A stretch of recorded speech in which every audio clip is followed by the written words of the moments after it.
कोकणातील प्रत्येक अपडेट जाणून घेण्यासाठी आजच माझे कोकणच्या सोशल मीडिया प्लॅटफॉर्मला लाईक, फॉलो आणि सबस्क्राईब करा।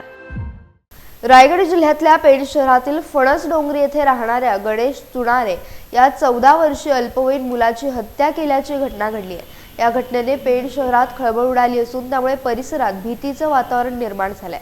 डोक्याला गंभीर दुखापत झालेल्या अवस्थेत आंबेडकर शाळेलगतच्या झुडपात या मुलाचा मृतदेह आढळून आला।